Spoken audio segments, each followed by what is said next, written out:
поэтому мы будем стараться держать регламент. У нас сейчас параллельно проходит несколько панельных дискуссий. Это и роль некоммерческого сектора, исторического. Ключевой вопрос образования, формирования мировоззрения. И против вступления в Евросоюз. Они за Россию. Они за друга, российский народ, который всегда был другом. И сегодня у них очень много соглашений, связанных с этим.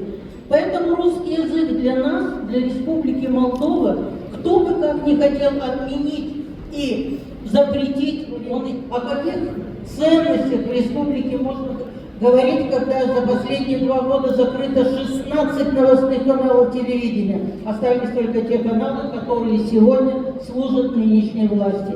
И мы сегодня говорим, что Республика Молдова – это часть всего постсоветского пространства. Это переводится «умница». В этом учебно-методическом комплекте новый букварь с современным подходом изучения абхазского языка, с аудиозаданиями, современными рисунками, которые дети воспринимают очень тепло и ярко. Это герои, которые понятны. Это также пазлы, которые они собирают уже даже в возрасте 5-6 лет. Это альбом для рисования. Это первая рабочая тетрадь, где ребенок делает попытки написать букву, первую букву.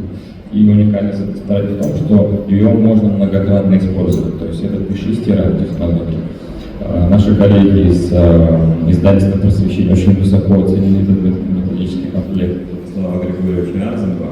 На стене Пятигорской средней школы появился мурал, посвященный Владиславу Арзенову.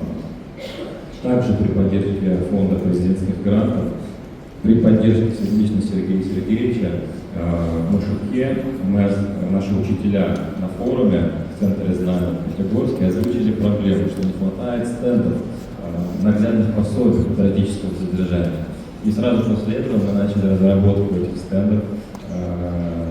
Фонд ФЕРОН при поддержке фонда президентских грантов нас поддержал, да, и мы реализовали уже для всех школ Абхазии мольберты со стендами, рассказывающих истории этих героев Великой Отечественной войны, специальной военной операции. Это вот второй проект.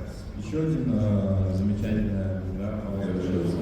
Также хочу подчеркнуть важность патриотического воспитания через военно-спортивные игры. Я думаю, многие из наших коллег проводят такие мероприятия в своих странах. Вот в этом году мы реализовываем, да, уже она ежегодно у нас игра «Аяна», что переводится в «Победа». Это дети должны знакомиться с нашей природой, с нашими тропами, чтобы, да, в случае, да, какого-то предвиденного, чтобы мы могли знать, куда идти, как сражаться с противником. Как раз ровно все то, что раньше делали наши родители, бабушки, дедушки, все предки, обучая своих детей. Да, что важно. Просто не было таких возможностей больших, не было технологий, а у нас они сегодня есть. То есть мы их сегодня можем использовать все вместе. И вот то, что вы сказали, и ориентирование, да, спортивное, и ориентирование в горах и так далее. Но на самом деле мы как смотрим на подрастающее поколение, как на хозяина своей земли. Каждый абхаз знает про Апсуа. Это наш национальный кодекс. Много веков родители учат ему детей своим примером. Важный принцип Апсуа – поступай по совести, чтобы уважать себя. Другой принцип – велит уважать любого другого человека. Апсуа помогает жить в согласии с окружающими и самим собой, приобщая к мудрости нашего